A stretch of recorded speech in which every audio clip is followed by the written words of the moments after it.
has everyone in the service industry has a story. Crazy customers, wild orders, and WTF moments. Do you want to start Do you want to start a tab? The podcast here to bring you those tales from behind the bar. My name's Carl, and this is going to be a train wreck.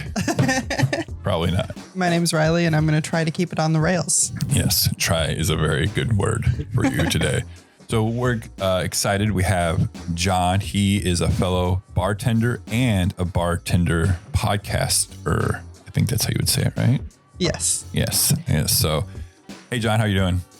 Hey, doing great. Having a fantastic day here.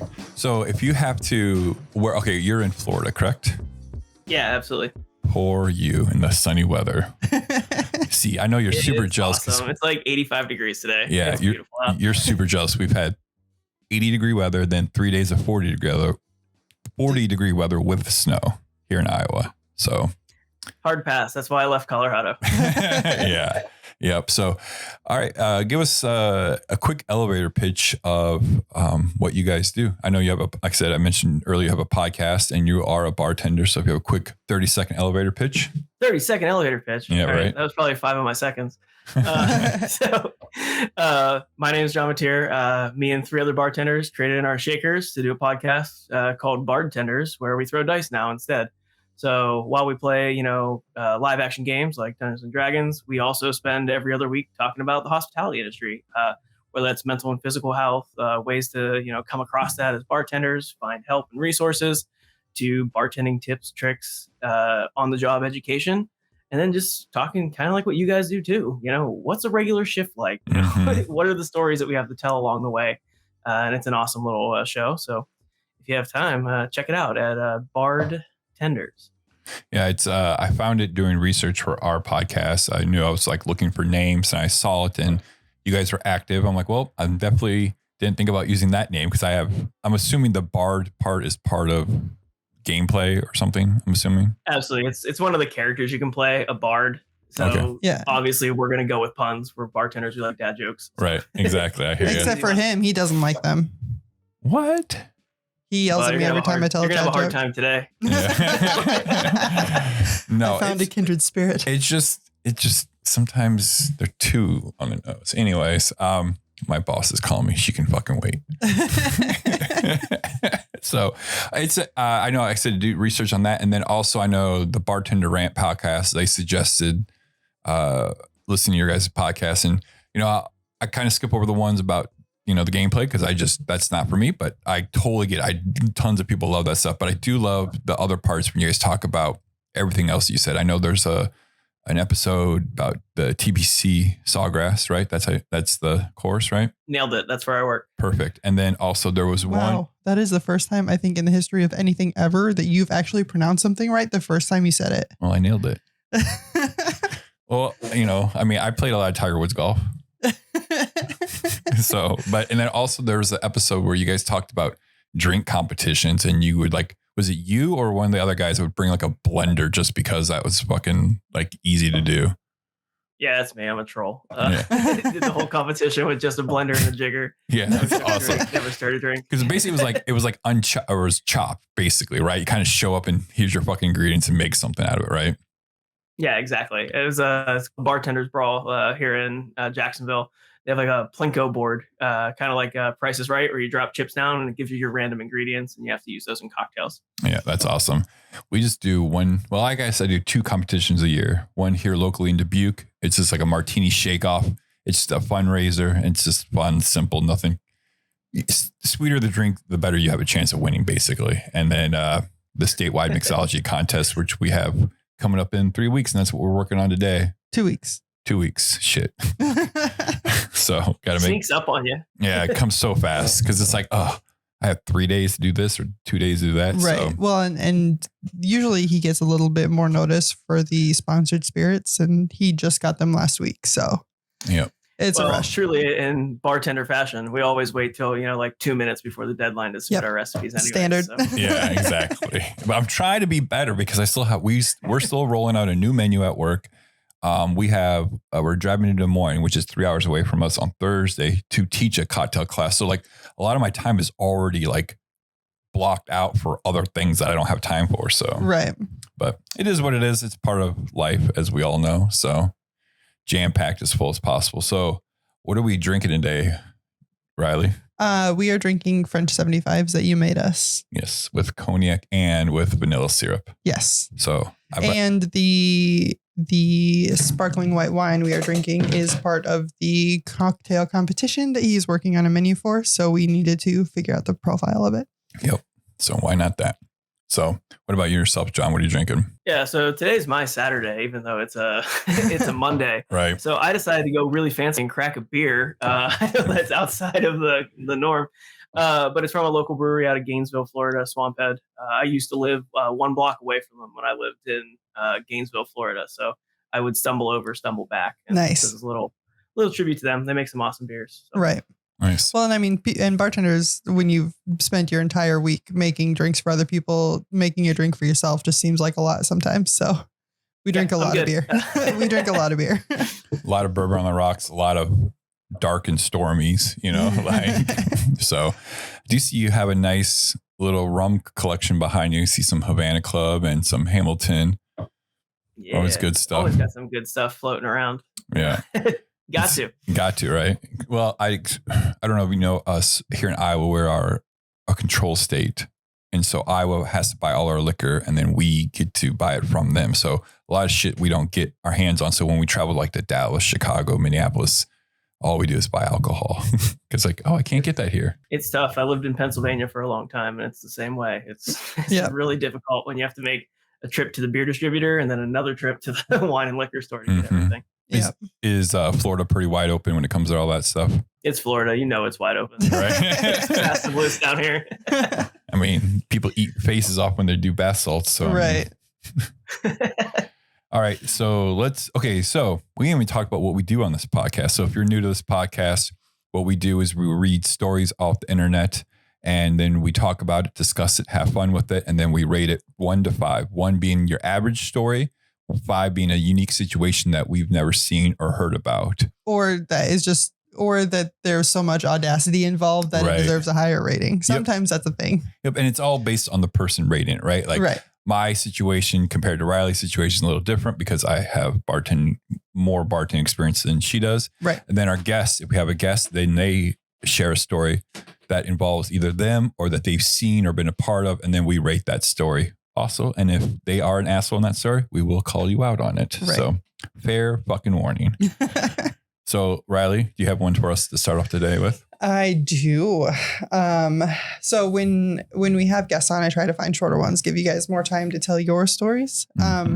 So I found a nice little quick one. It's called, actually, it was submitted 26 days ago from in the Reddit bartender subreddit. Okay. And then the user was Zando_Carlrissian. Sure. That seems like a Star Wars reference. Star Wars. Right? Yeah. That's Star Wars. I'm there for it. And that explains why I did not know how to pronounce it. It's called I Think I Fucked Up. Screamed at a customer, chased them out of my dive bar with an empty bottle ready to smack them, but he fucking deserved it. That is the longest title so far of the story. And it pretty much sums up the entire thing, I think. Yeah, I thought that was the story. I was like, you said it was short. So. All right.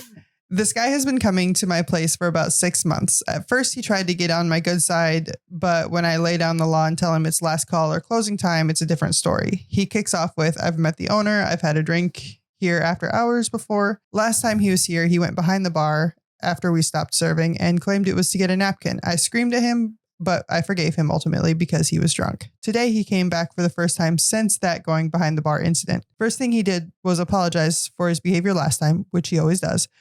This time, though, he was a passive-aggressive dick. At one point saying, you're only getting $1 today and tipping me exactly that. Deja vu. I'm trying to get him out and he's trying to explain why he knows he's allowed to stick around after hours. He wouldn't budge, so I just exploded. Anger leaves me feeling shame.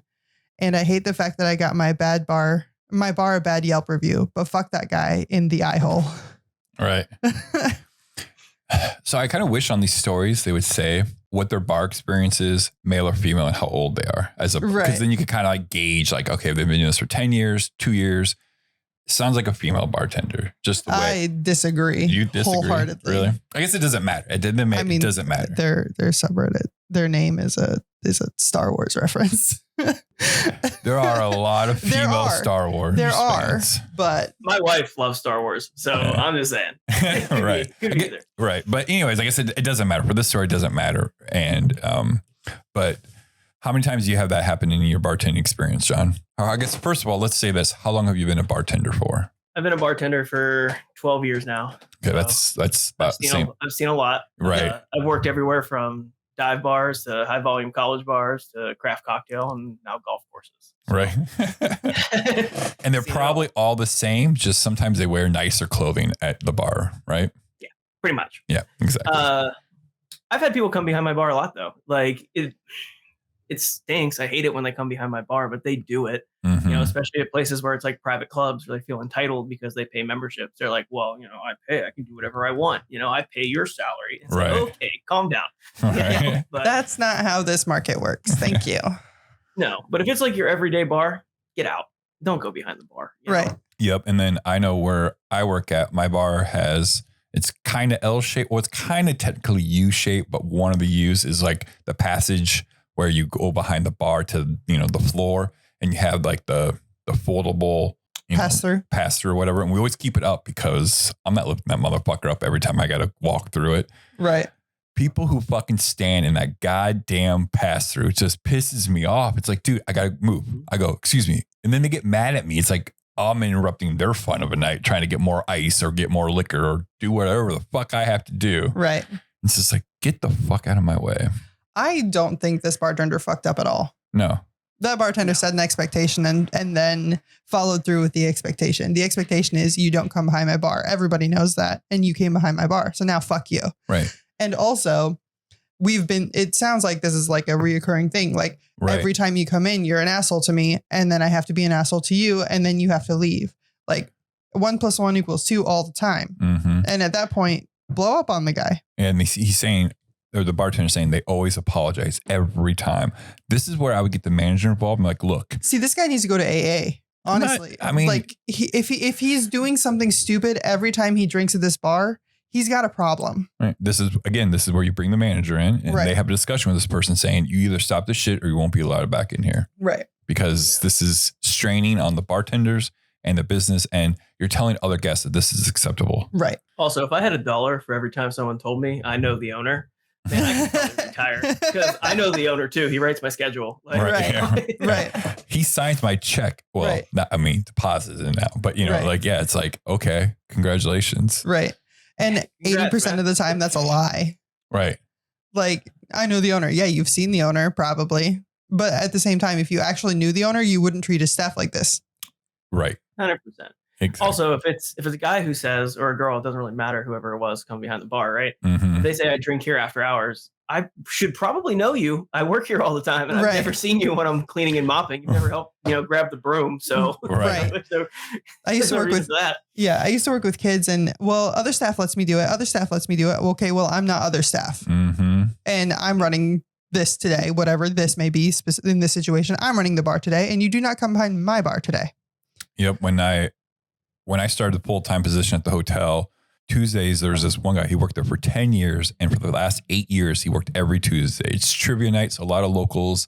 And he just kind of ran it. That was his one day a week. Well, he eventually couldn't work anymore. So I worked his Tuesdays. And for a month, all the locals were, well, Jason would let me do this. I'm like, well, I'm not Jason. Like, my name's Carl. See your name tag here. Yeah. And like, well, he just gave out a bunch of shit, I think. And so they were just used to it. And half of them stopped coming. And they're saying, I'm rude. I'm like, sorry. I'm doing my job. I don't know you. I need your credit card to start a tab. I don't know you. You know? And so just, weed out the freeloaders, you know?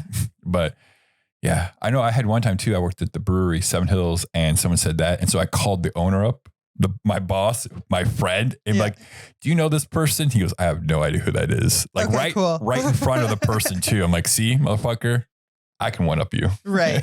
But so I don't think this bartender fucked up at all. Absolutely not. If the customer gave the bar a bad Yelp review, then I mean that's a lot you got to take, but you can't let these people walk all over you. Yeah. I'm not worried about if you if you read this review, that owner's probably responded to the review saying, leaving out, they left out all the important things, right? Right. But yeah, fuck this. I would say, John, what do you rate this story 1 through 5? And you can use decimal points if you would like. Yep. We can go to the hundredths if you need to. I would say average story, it's probably like a 2.5. I feel like this has happened to like any adult bartender in the industry at least once. Like this isn't a crazy story. Right.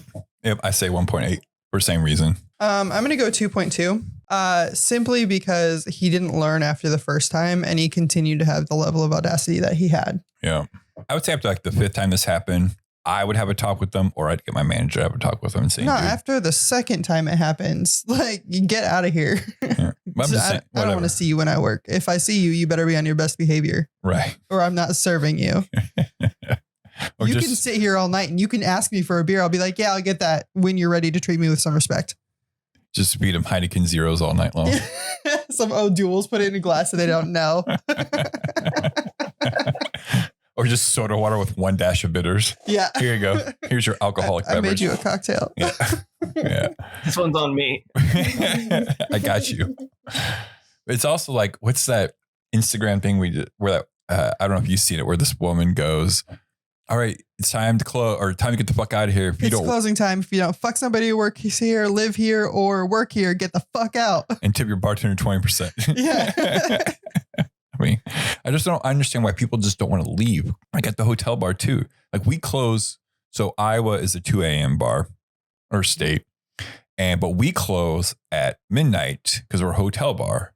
And people are just like, well, I'm getting a room here. I'm spending a lot of money, blah, blah, blah. I'm like, you're drinking Bud Light, dude. I don't go across the street. They'll be open till 1:30 in the morning. If you were drinking my house cocktails that cost $13 to $15 a piece, maybe I'd consider staying open if there were 10 of you. Right. But there's 1 of you and you're drinking Bud Light.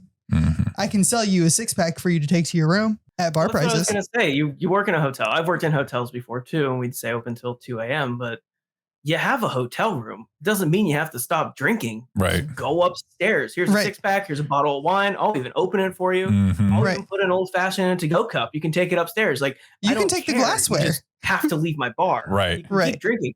Honestly, walk 100 steps. You can go drink at the conference table right over there in the lobby. Yeah. There are literally couches right outside his bar entrance. Right. Just here, take 3 drinks with you. Go sit there and hang out there. Mm-hmm. It's so weird. Like I'm leaving and cleaning. Like, sorry. Yeah. It's like, it's posted times. It's not like this is a price. You told you we do last call 30 minutes. So you've gotten 30 minutes. Right. And as far as I'm concerned, midnight for a hotel bar in Iowa, it's really late. Fantastic because most of them close at 10. Mm-hmm. Mm. Yeah. It's fucking weird. People are strange. I mean, we've all been there. We've all made dumb decisions, or we thought we were making the correct points when we're drunk, but right. You're still with me, so I did a good job. It's because my job is to restrain you when necessary. So if you feel like you have a better story than that, or just even if you have a fun story, or a not so fun story that you really want to just commiserate with people, right? Leave us. Oh my God. Leave us your story on our subreddit. Do you want to start a tab? The link is in the description of YouTube or any podcast platform that you are listening to this wonderful episode on. Currently. I was going to say something else, but it wasn't going to make sense. So because you were going to repeat the same thing over. If you're listening to this podcast, put an episode on our podcast and podcast hard. And then also while you're on that platform, leave us a 5-star review. We would really appreciate it and help spread the word of, do you want to start a tab? Yes. And then also go follow Bartenders podcast. Yeah. They do some great things. It's always interesting for me to hear other bartenders like, yes, we're all in the same motherfucking boat, just in different parts of the United States. Yeah. Or the world. Even. Or the world. That's correct. So, all right. On that note, Mr. John, what do you have for us today? Oh man. So I'm going to tell you one of probably my favorite stories to tell. I'm so excited. It's really great. It's great. So I'm going to set the scene for you. It is a busy Friday night in Gainesville, Florida. We're working the bar This bar is enormous. At any given time, we have 22 working bartenders, 4 bars, 2 rooftop bars, 1 big main bar, and then another smaller off to the side. Can fit about 2,500 people in the building, upstairs and downstairs. Okay? I don't think there's a venue that size in Iowa. No. Maybe like a stadium. Yeah, but I don't even know if we have a stadium that big. I mean, the closest we have is a Wells Fargo Center or the Unidome, but they don't serve alcohol at the Unidome. Yeah. They don't serve. Well, I guess Kinnick, but do they serve booze at Kinnick? They just started last year. Huh. So, anyways, big ass place. So this bar is huge, and it also is conveniently 1 block away from the University of Florida football stadium. Mm-hmm. So that makes sense. And it is of course a game day weekend. Okay. So you have tons of people. Like there's thousands and thousands of people walking around. Mm-hmm.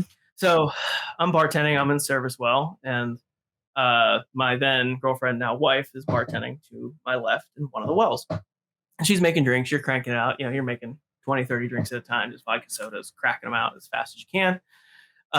Turns her back to go on computer, ring in some drinks, do like all the tabs that people want to close out after they have one drink. And she turns around and she goes, "My bar mat's gone. Where'd it go?" And I was like, "I don't know. I didn't see it. I'm over here with these 50 people." Right. And she's like, "I think it's that guy. I'm pretty sure it's that guy right there that I like closed out. I think he took it because he was talking about it." And I was like, "Okay, well, what do you want to do?" And she's like, "I'm going to go get it. Watch my bar." Like, okay. Take somebody with you. Okay? You can't do this alone. So she grabs one of the managers and she's like, I need to go track down this guy. I got to go find him. He stole our bar mat. Like, I have to find him. Like, this is ridiculous. Manager's like, "Bet, let's go." Because how often do you get to do this? Like, let's have fun. So they start going down the block, and there's tons of bars like along the University Avenue. And they get to the second bar, and they find the guy in the middle of the bar with a Captain Morgan bar mat just in his hand, bragging to his friends, laughing like, "Look at this, I stole this bar mat." She grabs it out of his hand and then slaps him across the face. Love it. And says, "Don't you dare steal from my bar again. Also, you're not welcome back." And then they just left with the bar mat. That's amazing. That is God, that's a good story. Did he ever come back? I don't know. It's college bar, probably. Right. Probably. Right. He looked like every other fucking idiot that day, Right. Yeah, exactly. He probably doesn't even remember but as long as his friends make fun of him every once in a while, that's all I care about. Right. Man, you let that girl slap the shit out of you. He probably wanted to ask her to do it again. Right. I find it funny though. You guys are probably getting railroaded. Yeah. And then 2 of your bartenders like, "Let's go get the mat back." You guys were like, "Go do it." Okay. Go do it. Fine. Fuck it. Let's go. That's a level of petty that I aspire to sometimes. Like, right. There's probably like a whole box of bar mats in the back too that we got for free. Yeah, but like, no, fuck we that. have to get this one. Right. Let's go. It has a special sentimental value. No, fuck that. It's the principle of the matter. Right. I'm not going to, you're not going to steal my bar mat. You're not going to steal things from me. Yeah. You've been dealing with awful humans all day and you get one chance to have a release. Like, Yep. let's go. Right. Yep. And what's he going to do? Call the cops? She slapped me. What would you do? Theft. 5th degree theft. 5th degree theft. Misdemeanor, $100 fine for a free plastic bar mat. I wonder if he's just like klepto, right? He just steals bar mats from every bar. He's like in his living room. He's just got bar mats, You know, there are people like that. People who steal signs, people who steal glasses. It's probably that high school kid that stole like the street sign outside. And, yeah.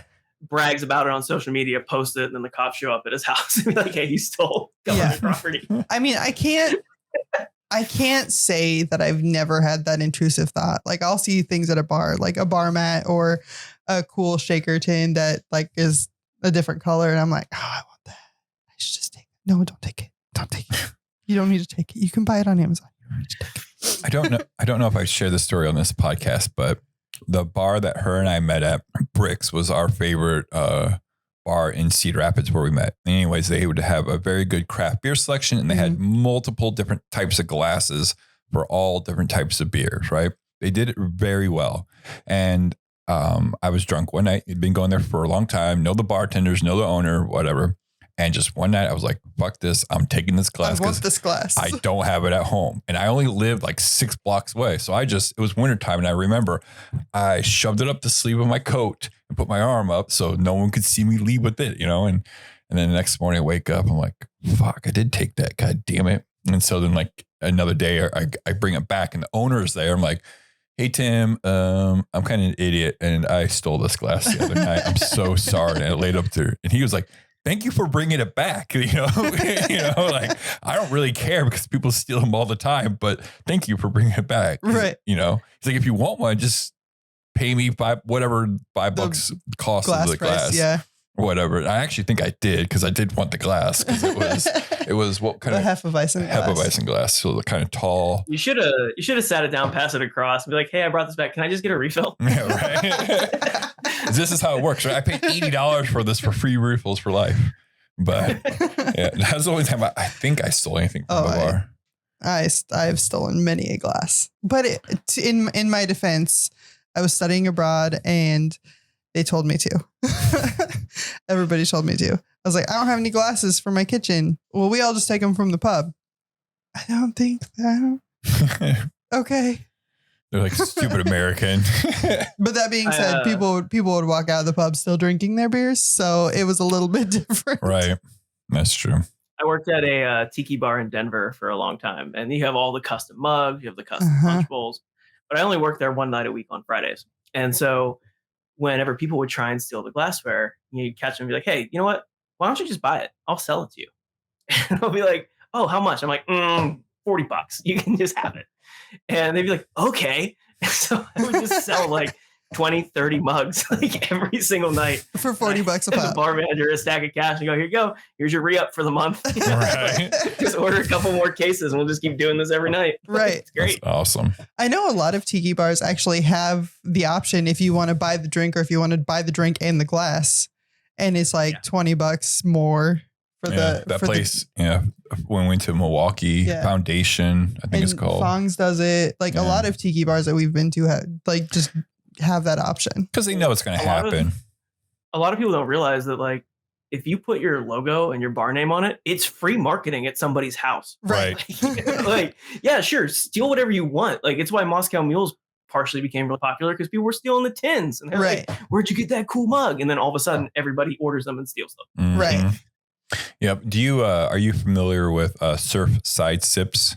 I don't think so. They're hand blown glass straws. This guy does it out of like Washington or Oregon or something. Yeah, it's made out of the same glass that they make Pyrex oh, cool. dishware out of. So they're very sturdy and for being a glass straw and we're looking at opening a bar later this year and I want to get those, but I'm just like afraid of like how many people are going to try to steal them because it's an amazing glass straw, but it's also like. But if you work with him to brand them, right? And like say, hey, for metal straws at a bar I worked at, and people stole them all the time. It's just the nature of the beast. Mm-hmm. Right? It's gonna happen. Yeah, right. Exactly. And I'm not going to ask for your fucking ID like you did with the Moscow Mules. Yeah, that was a thing where you'd have to put down a deposit for a while, or you'd have to put down your ID in order to. Well, I get it because back in the day they're like almost all copper and they're super fucking expensive. But now they're just plated on the outside. Yeah, you can actually wash them in the dishwasher and you crank them along. Right. I remember someone told me fucking use ketchup to unoxidize them. Yeah. Vinegar. Yeah. Never have. But all right. So for your story, it's a solid 3.5 for me. Yeah. Because like running after a $2 fucking free bar mat that Captain Morgan supplied you. I mean, that's like, first of all, that's the thing, right? And then 2 employees leave in the middle of probably a super busy shift to go get the fucker back. And then she rips it out of his hand. First of all, you find him because he could have just went like 5 bars down, right? If he was smart, he would have went like 2 blocks down instead of next door. But he wasn't smart. Right.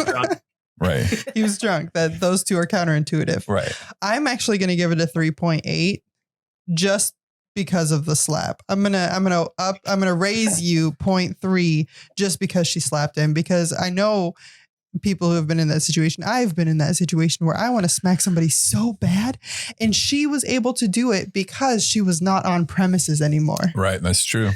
That's phenomenal. She got paid to slap the motherfucker. That is timing. Yeah. That is getting paid. That is revenge. It is all of the things that you want when somebody has done, like when you're having a bad day and somebody does one thing that pisses you off and you just like, you're boiling over. Mm-hmm. she got the release she needed. I bet her day was fantastic for the rest. I bet she had a great weekend. Right. So it's hard not to tell that story and smile. Right. It's like everyone gets it. Right. So I could have walked out with $3 in my pocket from a day that busy and I'd still have been okay. Because I'm like, yeah. I slapped him. What do you rate your own story there? 5. A 5? Because she got to do what everybody wants to do. Like that's exactly. And that does give you grounds for a higher score just because like it doesn't happen every day. That's true. That is so true. God, man. These stories are great because you have to play with the perspective of it. Mm-hmm. Like if we're playing with the perspective of like everyday bar experiences, like people steal shit all the time. That's a 1. But she got revenge, and that's a 5. 5. Yeah, we can. Instant karma. Instant karma is usually a 5. Like, yeah, pretty good. I'm going to raise my score. I'm not going to go 5 because I didn't experience it, but I'm going to go 4.2. That I'll do a 4. I agree. Like that. Yeah, it's just there's so many little pieces and wheel turning. That's why I love discussing about this because like you're like, ooh, okay, that makes more sense. Right, because you were 3.5 because the guy stole something. Oh, but hey, and stealing a bar mat is pretty unique. I've not seen or heard of that happening. I know I'm sure it does. Right. But that's ballsy. It's ballsy. Because what are you going to do with the motherfucker? You can't put it in your pocket. You literally have to carry that motherfucker around with you. Or tell your girlfriend to put it in her purse. Right. That's true. Or put it in your purse. It's okay for men to carry purses. Girlfriend. Probably not. Probably not. I mean, if you did, I bet she's a real winner. Take home the mom. She's probably on cheerleader squad at the game anyways. Yeah, she wasn't there to watch him. He wasn't there to babysit him. I'm free.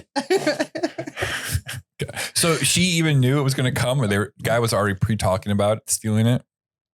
Yeah, he was already bragging, like to all of his friends, showing it off like a wrestling belt. That's awesome. Man, I love it. Yeah. All right. So that wraps up. That's getting close to wrapping up this episode. John, what else would you like to plug for the people out there listening to this beautiful podcast? Yeah, of course. Plug myself a little bit and I'll plug Bartenders. You can check me out on social media at VodkaPaysMyBills. Super easy because it's true. Yeah. And you can also check out Bartenders at bardtenders.com on Twitter, Instagram, Facebook, everywhere. You can also check out our website at www.bardtender.com. And you can check us out anywhere you have podcasts. We're on every streaming device. So get out there. You can even check us out on YouTube if you want to see our faces. Nice. And I'm assuming a lot of people drink a lot of vodka lemonades at the golf course. Tito's Transfusions. What is that? And it's a little bit of grape juice, ginger ale, and pretty much vodka. It's super easy. Yeah. But I get it on a hot day. Yeah. It's a golf course drink. It's just, you don't really drink it anywhere else, but it's a thing. I get that. That's fair. I get it. And always remember, don't be a dick, tip your bartender, and drink responsibly.